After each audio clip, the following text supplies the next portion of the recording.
சாதாரணமாக ஒரு காற்றாலைக்காக குறைந்தது 7 ஏக்கர் காணி தேவைப்படுகிறது.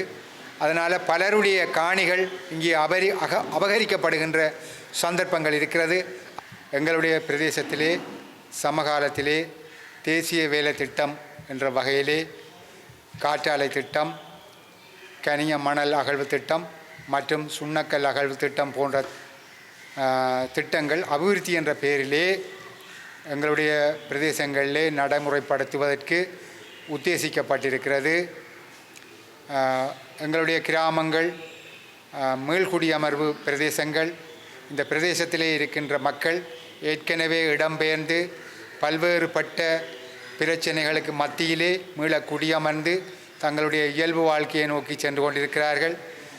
அபிவிருத்தியின் பேரிலே ஏற்கனவே கல்வி, சுகாதாரம், போக்குவரத்து போன்ற இன்னொரு பிரச்சனைகளை அவர்கள் முகம் கொடுத்து கொண்டு தான் வாழ்ந்து கொண்டிருக்கிறார்கள். அந்த நேரத்தில் இந்த காற்றாலை திட்டத்துக்காக நில சுவீகரிப்புகள் அதற்காக உத்தேசிக்கப்பட்டிருக்கிறது. இதற்காக மீள்சக்தி அமைச்சுடையவர்கள் இங்கே வருகை தந்து இந்த இடங்களை பார்வையிட்டிருக்கிறார்கள். அதே போல் கனிய மணல் அகழ்வுக்காக சுரங்க ஆய்வு பணியகத்தினுடைய அனுமதியின் பேரிலே இங்கே ஆய்வுகள் மேற்கொள்ளப்பட்டிருக்கிறது. அதே போல் சுண்ணக்கல் அகழ்வுக்காக சீமந்து நிறுவனம் ஒன்று அங்கே பொன்னாவளி கிராம சபையாளர் பிரிவிலே நிலை கொண்டிருக்கிறது. இதெல்லாம் எங்களுடைய இயல்பு வாழ்க்கைக்கு அச்சுறுத்தலாக அமைகிறது. எனவே இது போன்ற அச்சுறுத்தல்களை இயல்பு வாழ்க்கை வாழ்கின்ற எங்கள் மீது அரசாங்கம் நடத்தாமல் இந்த மக்களுக்கு பயன்பாடற்ற இடங்களை இதற்கு பயன்படுத்த வேண்டுமே ஒழிய மக்களுடைய விளைநிலங்கள், தென்னந்தோப்புகள், குடியிருப்பு இடங்களிலே இந்த இடங்களை அமுல்படுத்துவார்களாக இருந்தால் அவர்களுடைய இயல்புக்கு அது பெரிய ஒரு சோதனையாக அமைந்துவிடும். ஆன வகையில் மக்கள் பாதுகாப்பாக இருப்பதற்கு அரசாங்கமும் ஆட்சியாளர்களும் மக்கள் பிரதிநிதிகளும் ஒத்துழைக்க வேண்டும் என்று இந்த சந்தர்ப்பத்திலே கேட்டுக்கொள்கிறேன். சாதாரணமாக ஒரு காற்றாலைக்காக குறைந்தது 7 ஏக்கர் காணி தேவைப்படுகிறது. அதனால் பலருடைய காணிகள் இங்கே அபகரிக்கப்படுகின்ற சந்தர்ப்பங்கள் இருக்கிறது. அதே போல் கடற்கரை பிரதேசமான எமது கிராமத்திலே ஒரு காற்றாலை அமைப்பதற்கு 25 மீட்டர் விட்டம் கொண்ட 40 மீட்டர் ஆழமான குழியை தோண்டி அதிலே குறைந்தது 2500 - 5000 பேக்கெட் சீமந்தை கொட்டித்தான் அதற்குரிய அடித்தளத்தை இட இருக்கிறார்கள். இவ்வாறாக கிட்டத்தட்ட 34 காற்றாலைகள் அமைக்கப்படும் போது 1,70,000 பேக்கெட் சீமந்து இந்த பிரதேசத்திலே புதைக்கப்பட இருக்கிறது. இதெல்லாம் அங்கே இருக்கின்ற அந்த நன்னீர் நிலைகள், குடிதண்ணீர் போன்றவற்றை பெரிய அளவிலே மாசடைய செய்ய இருக்கிறது. இதனால் அங்கே இருக்கிற மக்களின் வாழ்வாதாரம், அவர்கள் அங்கே தொடர்ந்து வாழ்வதற்கான ஏது நிலைகள் அச்சுறுத்தப்படுவதாகவே அங்குள்ள மக்கள் பயப்படுகிறார்கள். இதற்காக ஏற்கனவே நாங்கள் ஆர்ப்பாட்டங்களை செய்து ஜனாதிபதிக்கு பல 100 கையொப்பங்களுடன் கடிதங்களை அனுப்பியிருந்தோம். இருந்த போதிலும் இன்று வரை எமக்கு உரிய பதில் கிடைக்கவில்லை என்பது ஏமாற்றமாக இருக்கிறது. முன்பு ஒரு காலங்களிலெல்லாம் ஆட்சியாளர்கள், அதிகாரிகளுக்கு நாங்கள் ஒரு கடிதத்தை அனுப்பினால் அந்த கடிதம் கிடைக்க பெற்றதென்றாவது உடனே எங்களுக்கு ஒரு பதில் ஒன்று கிடைக்கும். கடந்த 2ஆம் மாதம் 3ஆம் தேதியிலிருந்து பல்வேறுபட்ட உள்ளூர் அமைப்புகள், அதாவது கிட்டத்தட்ட ஒரு 16 அமைப்புக்கு மேலே ஜனாதிபதி, ஆளுநர், அரசாங்க அதிபர், பிரதேச செயலாளர், அதே மாதிரி பிரதேச செயலகத்தினுடைய தவிசாளர், அதே போல் அரசியல் கட்சி பிரதிநிதிகள், உள்ளூரில் உள்ள தமிழ் தேசியம் பேசுகின்ற சகல அரசியல் கட்சி பிரதிநிதிகளுக்கும் இதுவரைக்கும் நாங்கள் மட்டுமல்ல, உள்ளூரில் உள்ள 15-16 அமைப்புகள், கிராம முன்னேற்ற சங்கங்கள், மாதர் சங்கங்கள், விளையாட்டுக் கழகங்கள், கோவில் நிர்வாகங்கள் என்று கடிதங்கள் அனுப்பியிருக்கிறோம். ஆனால் எந்த ஒரு கடிதத்துக்கும் இன்று வரை கடிதம் கிடைத்தது என்று கூட யாரும் பதில் அனுப்பவில்லை. அது மிகவும் ஒரு ஏமாற்றமாக இருக்கிறது. நாங்கள் இன்றைய தகவல் தொழில்நுட்ப யுகத்திலே வாழ்ந்து கொண்டிருக்கிறோம். ஒரு போடப்படுகின்ற கடிதத்துக்கு கடிதம் கிடைத்தது என்று கூட பதில் அனுப்ப முடியாத நிலையில்தான் தான் இன்றைக்கு நிலைமை இருக்கிறது. இதை உண்மையில் நாங்கள் சரியான மனவேதனை அடைகிறோம். எனவே ஜனாதிபதி அவர்கள் நாங்கள் இறுதியாக நூற்றுக்கணக்கான மக்களுடைய கையொப்பங்களுடன் அனுப்பிய கடிதத்துக்காவது தகுந்த பதிலை வழங்க வேண்டுமென்று இந்த சந்தர்ப்பத்திலே கேட்டு, இந்த மக்களுடைய இயல்பு வாழ்வை அச்சுறுத்த வேண்டாம். அவர்கள் தங்களுடைய பூர்வீக இடங்களிலே வசிக்க விரும்புகிறார்கள். அதற்காக ஏற்கனவே நாங்கள் எங்களுக்கு இந்த திட்டங்களை மக்கள் குடியிருப்புகளுக்கிடையே நடத்துவதில் உடன்பாடில்லை என்பதையும் தெரிவித்திருக்கிறோம். எனவே இவற்றையெல்லாம் கருத்தில் கொண்டு எங்களுக்கு ஒரு நல்ல பதிலை தந்துவுமாறு இந்த சந்தர்ப்பத்திலே கேட்டுக்கொண்டு, கையகப்படுத்தலை இட்டு இன்று 17 வருடங்களாக அந்த எங்களுடைய காணியை மீட்பதற்கு அயராது உழைத்து வருகின்றேன். அந்த வகையிலே இன்று சம உரிமை இயக்கத்தினூடாக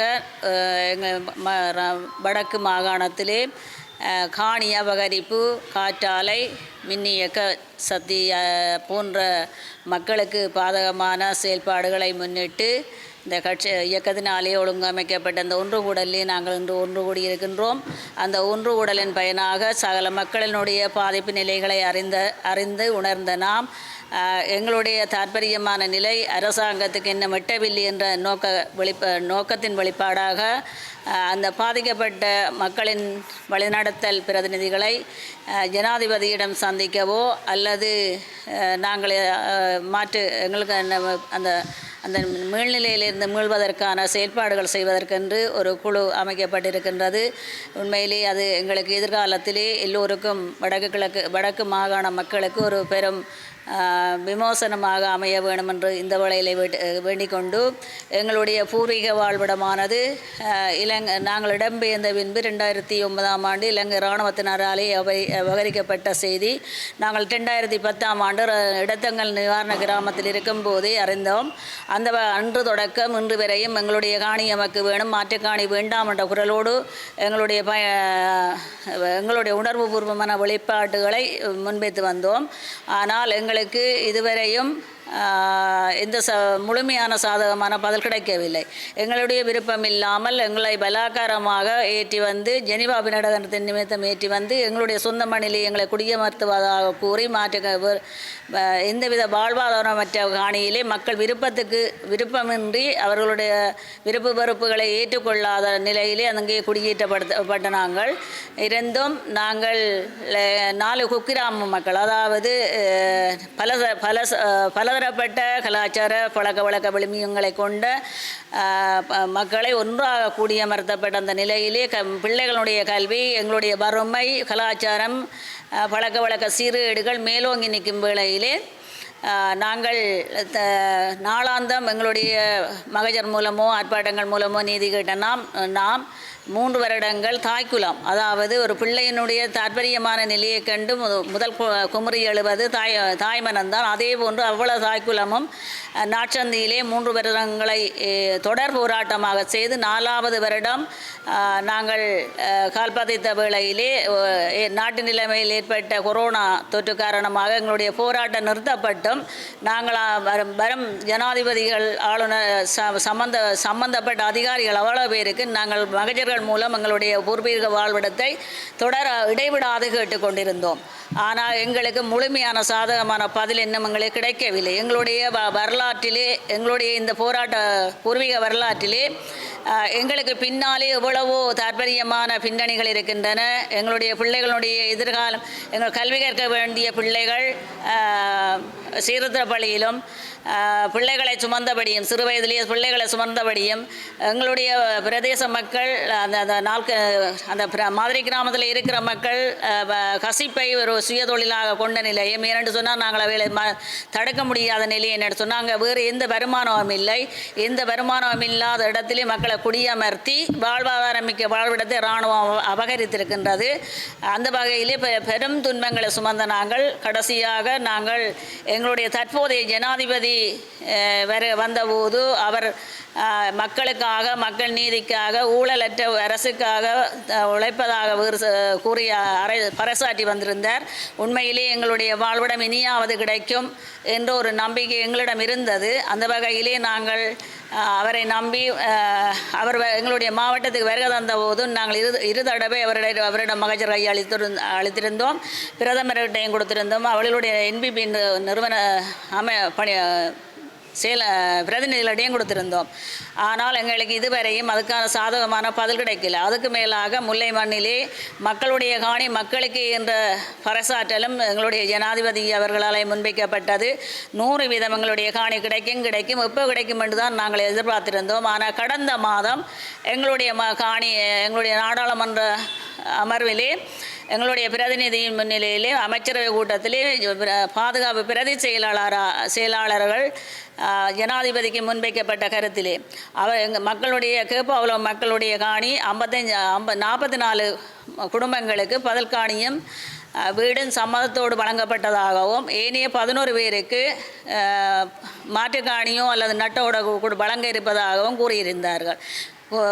அவர்கள் முன்வைத்த கருத்தை எங்களுடைய நாடாளுமன்ற உறுப்பினர் தூனா ரவிகரன் சார் அவர்கள் அவர்கள் இன்னும் எங்களோடு இந்த போராட்ட வரலாறிலே கலந்து கொண்டதும் அமைவாக அவர் அங்கே அடித்து சொல்லியிருக்கின்றார். எங்களுடைய மக்கள் இன்னும் இதெல்லாம் போய் அவைகள் மனப்பூர்வமாக ஏற்றுக்கொள்ளவில்லை. அவர்கள் தொடர்ந்து போராடி கொண்டிருக்கிறார்கள். மக்களுடைய காணி கையளிக்கப்பட வேண்டும். இது உண்மை சம்பவத்தை நான் உங்களுக்கு அரசாங்க அதிபர் மூலமும் பிரதேச செயலாளருடைய ஆவணங்களூடாகவும் உங்களை நிரூபிப்பேன் என்று சொல்லி அவருக்கு கிடைத்த அந்த சமர்ப்பண ஆதாரங்களை கொண்டு சமர்ப்பித்தும் திரும்ப பிரதி செயலாளராலே தங்களுக்கு அந்த காணி தேவை என்று சொல்லப்பட்டிருக்கு. ஆனால் முல்லைத்தீவு மாவட்டத்திலேயே முல்லைத்தீவிலேயே யுத்த காலத்துக்கு முன்பு ஒரு இராணுவ செயலகம் இருந்தது. அதுதான் உண்மையிலே முல்லைத்தீவு மாவட்டத்துக்குரியது. அதுதான் தலைமைச் செயலகம். ஆனால் அந்த ஒரு தேசிய பாதுகாப்புக்காக தலைமைச் செயலகத்தை கொண்டு வைப்பதாக இருந்தால் அவர்கள் தங்களுக்குரிய காணியிலே அந்த தலைமைச் செயலகத்தை செய்திருக்க வேண்டும். ஆனால் மக்களுடைய வாழ்விடத்திலே பூர்வீக மக்களுடைய வாழ்விடத்திலே அந்த காணிகளை அவர் வாழ்வாதாரமிக்க வாழ்விடத்திலே அந்த மக்களை அகதிகளாக்கிவிட்டு தாங்கள் அதில் குடிகொள்ள இணைப்பது உண்மையிலே ஒரு வேதனைக்குரிய விடயம். அதிலே அதற்கு மேலாக எங்களுக்கு வாழ்விடத்துக்கு அருகாமையிலே மிகவும் அரச காணிகள் இருக்கின்றது. நாங்கள் போராட்ட வரலாற்றிலேருந்து சொல்லிக் கொண்டிருக்கிறோம். நாங்கள் இராணுவத்துக்கோ ஒரு அரசுக்கோ எதிரானவர்கள் இல்லை. எங்களோட வாழ்விடத்தில் இருக்கிற மக்களை இராணுவத்தை உங்களுடைய அரச காணியிலே நகர்த்தி கொண்டு எங்களுடைய வாழ்விடத்தை காணியை திறச்சொல்லி அவர்கள் அதுக்கு எந்த பதிலும் இல்லை. இன்றும் அதை மறுத்து கொண்டே இருக்கிறார்கள். நாங்கள் இந்த உண்மைக்கு புறம்பான செய்தியை வெளியிட்டதுக்கு அமைவாக நாங்கள் எங்களுடைய நிலைப்பாடு கௌரவ ஆளுநருக்கு தெரியும். நாங்கள் எவ்வாறு ஏற்றி வரப்பட்டோம், எப்படி சொல்லியிருந்தோம், என்ன செய்தோம், நாங்கள் என்ன பதிலில்லை, எங்களுக்கு காணிகளை கையளிக்கப்பட்டது என்பதை கௌரவ ஆளுநர் அவர்களுக்கு தெரியும். இந்த உண்மை வெளிப்பாடை வெளிக்கொண்டு வரணும் என்றதுக்காக அவருக்கு கோரிக்கை வைத்து நாங்கள் கடந்த 24ஆம் தேதி 6ஆம் மாதம் 2ஆம் கட்ட போராட்டத்தை ஆரம்பித்திருக்கின்றோம். இதிலே நாங்கள் சொல்ல வாரது என்னென்னு சொன்னால் எங்களுடைய பூர்வீக காணி விடும் வரை நாங்கள் அந்த போராட்டத்தை கைவிட மாட்டோம். ஆனால் எங்களுடைய ஒரு தொகுதி காணி கையளிக்கப்பட்டு இன்று 8 வருடங்கள் பூர்த்தியாகின்றன. இந்த 6 மாத ஒப்பந்தத்திலே இந்த மேல்குடியேற்ற அமைச்சர் சுவாமிநாதன் ஐயா 6 மாத ஒப்பந்தத்திலே அந்த எங்களுடைய ஒரு தொகுதி காணி விட்டு 6ஆம் மாதம் மற்ற காணி விடுவதாக சொல்லி இன்றைக்கு 8 வருடங்கள் பூர்த்தியாக நிலையிலே மக்கள் காணி மக்களுக்கு என்று சொன்ன அரசினாலே இப்படி ஒரு 17 வருடங்களுக்கு முறையாக இந்த தீர்ப்பு எங்களுக்கு வந்திருக்கு என்று சொன்னால் அது எங்களால் ஏற்றுக்கொள்ள இயலாத ஒன்று. அதை நாங்கள் முற்றாக வருகின்றோம். உண்மை ஒன்று இருக்கிறது. எங்கட காணி எங்களுக்கு வேணும். நாங்கள் துண்டு துண்டாகவோ பாதியாவோ பகுதியாவோ இனி ஏற்கிறதுக்கு தயார் நிலை இல்லை. ஏனென்று சொன்னால் நாங்கள் எங்களுடைய வாழ்க்கை, எங்களுடைய பிள்ளைகளுடைய வாழ்க்கை, எங்களுடைய இளைஞ சந்ததியுடைய வாழ்க்கை, எங்களுடைய காலமெல்லாம் போராட்ட வாழ்க்கையிலே போய்கொண்டிருக்கிறதாலே எங்களுடைய இறுதி சமர் இது முள்ளிவாய்க்காலை போல் இறுதி சமர் இது. எங்களுடைய காணி முழுமையாக முதல் கட்டமாக நாங்கள் 59.5 ஏக்கர் காணி எங்களுடைய மக்களுடைய வாழ்விட காணி, 100 ஏக்கர் காணி பெருந்தோட்ட காணி, 11 ஏக்கர் காணி மக்கள் தோட்டம் செய்த காணி, இது மொத்தமாக 171 ஏக்கர் காணி இராணுவ கையப்படுத்தல் தற்போது இருக்கின்றது. முதல் கட்டமாக எங்களுடைய 59.5 ஏக்கர் காணி 55 குடும்பத்துக்கான காணி முழுமையாக விட வேண்டும். ஏனென்று சொன்னால் இன்றைக்கு 8 வருஷத்துக்கு அவையால் நகர்த்தல் செயல்பாடு செய்திருக்கணும். இனியும் நாங்கள் ரோட்டில் இருக்க அவையால் நகர்த்தல் செயல்பாடு செய்யவோ அல்லது அவைகள் தார பகுதியான காணிகளை ஏற்கவோ நாங்கள் தயாரில்லை என்பதை கூறி விடைபெறுகிறேன். நன்றி.